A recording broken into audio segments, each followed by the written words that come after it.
বিসমিল্লাহির রহমানির রহিম। প্রিয় বন্ধুগণ, এই ভিডিওটি বিশ্ববিখ্যাত চিকিৎসা গবেষক ডক্টর রবীন বর্মন স্যারকে দেখাইয়া স্যারের পরামর্শ নেওয়ার জন্য।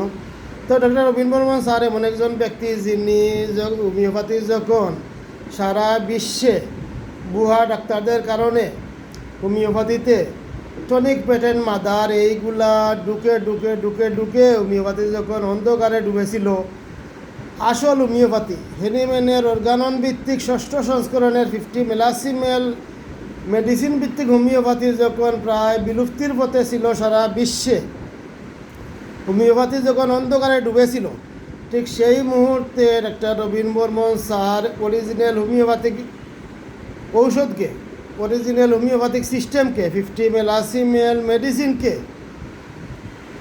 বিশ্ব দরবারে হোমিও জগতে পৌঁছাইয়া দেওয়ার জন্য দিন রাত অক্লান্ত পরিশ্রম করে অরিজিনাল হোমিওপ্যাথিক চিকিৎসা মানুষকে দেখাইয়া যাইতেছেন। এবং অরিজিনাল হোমিওপ্যাথিক চিকিৎসায় কীভাবে মানুষ সুস্থ হয় তার বিপরীতে বুয়া হোমিওপ্যাথিক চিকিৎসা, হোমিওপ্যাথিতে যে ফালতু মেডিসিন ঢুকেছে এগুলায় মানুষ কীভাবে ক্ষতিগ্রস্ত হয় তা দিন রাত পরিশ্রম করে মানুষকে দেখাইতেছেন, শিখাইতেছেন। আলহামদুলিল্লাহ, আমরাও স্যারের পথে চিকিৎসা করি, আলহামদুলিল্লাহ সফল হই। স্যারের দেখানো পথেই সফলতা খুব সুন্দরভাবে আসে, আলহামদুলিল্লাহ। তো আজকের এই ভিডিওটি স্যারকে দেখাইয়া পরামর্শ নেওয়ার জন্য। আমি যে বাচ্চাটির চিকিৎসা করি সেই বাচ্চাটির নাম হইল নুরুল ইসলাম, বয়স 1 বছর। এই বাচ্চাটি মায়োপ্যাথি রোগে আক্রান্ত এবং এই রোগের সিমটম ছিল weakness in neck can not stand properly head. এই ছিল বাচ্চার মাথাটা মানে তুলতে পারতো না, এই তো ছিল সমস্যা। এবারে দাঁত উঠে নাই, বাচ্চা চলতে পারে নাই, ইত্যাদি ইত্যাদি সমস্যা ছিল।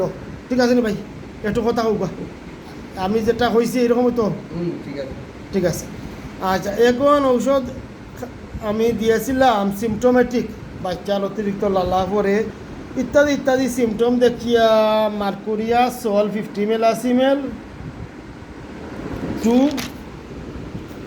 50 মেলাসিমেল 3। এইটি ছিল ইন্ডিয়ান এফকো কোম্পানির মেডিসিন। বিশ্ববিখ্যাত চিকিৎসা গবেষক ডক্টর রবীন বর্মন স্যারের মতামত অনুযায়ী, স্যারের পরামর্শ অনুযায়ী। তো এইটি খাওয়া ঔষধ সেবনের পরে বাচ্চা আগর চেয়ে ভালো আছে? তো জি, আগর চেয়ে ভালো আছে। আচ্ছা আচ্ছা, আগর চেয়ে অনেক ভালো, আলহামদুলিল্লাহ। তো এই মেডিসিনের পরে, মাক্সলের পরে সিমটোমেটিক মেডিসিন দিয়েছিলাম ক্যালকেরিয়া কার্ব বাচ্চা অতিরিক্ত গামে, এইটি দেখিয়া। মাক্সল দিয়েছিলাম 3 পরে 4, এরপরে দিয়েছিলাম ক্যালকেরিয়া কার্ব লাস্ট মেডিসিন। এই মেডিসিনগুলো সেবনের পরে আগর চেয়ে ভালো আছে, আলহামদুলিল্লাহ। এখন যেটা আপনি বলেছিলেন বাচ্চার জ্বর উঠছিল, খুব বেশি, 7 দিন পর জ্বর উঠে। আচ্ছা, জ্বর উঠে 7 দিন পর। এই জ্বরের মাঝে আমাকে না পেয়ে আপনি এলোপ্যাথিক ঔষধ খাওয়াইছেন।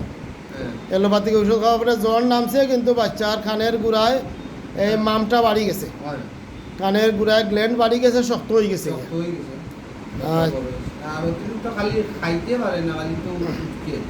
উঠকে খাইতে পারে না এবং বাচ্চার কমপ্লিট সেন্স আসে নাই, অনেক দিকে পরিবর্তন হয়েছে। দাঁতও উঠছে কয়টায়? দাঁত 3টা উঠছে। আচ্ছা, দাঁতও 3টা উঠছে, মাথাও সোজা রাখতে পারে এখন, আগের চেয়ে ভালো।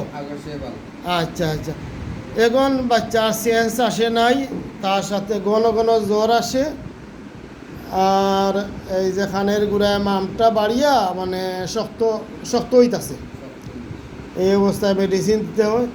তো যেহেতু বর্ষাকাল এবং বর্ষাকালীন আবহাওয়ার সাথে মেঘ বৃষ্টির সাথে এই জ্বরের সম্পর্ক ওতপ্রোতভাবে জড়িত, তাই বর্ষায় বৃদ্ধি মেডিসিন, যে মেডিসিনে বর্ষায় রোগ বৃদ্ধি হয় সেই মেডিসিন হলো রাস্টক্স। এবং রাস্টক্স মাম্প এর জন্য কর্ণমূল গ্ল্যান্ডের জন্য খুবই ভালো মেডিসিন। সুতরাং সেই হিসাবে আমি আজকে প্রেসক্রিপশন করি মাক্সল নয়, সরি, রাস্টক্স 50 মেলাসিমেল 2 16 ডোজ, 1 করে রোজ 2 বার। মেডিসিনটা এফকো কোম্পানি, এফকো ইন্ডিয়া মেডিসিনটা একটু দেখাইয়া দেখি।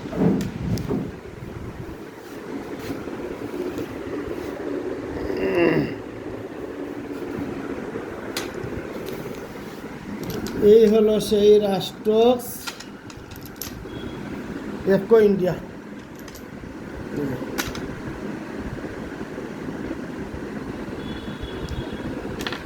তো আমি আশাবাদী রাস্টক্স 50 মেলাসিমেল 2 এফকো ইন্ডিয়া 1 করে রোজ 2 বার।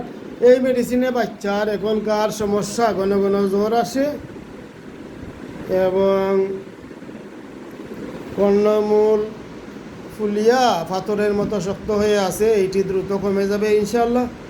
পরবর্তীতে প্রয়োজন বোধে টিউবারকুলিনাম, মাক্সল, ক্যালকেরিয়া কার্ব এই মেডিসিনগুলো আবার প্রয়োগ করা যাবে। তো সবার কাছে দোয়া প্রার্থী, সবাই ভালো থাকেন। আসসালামু আলাইকুম।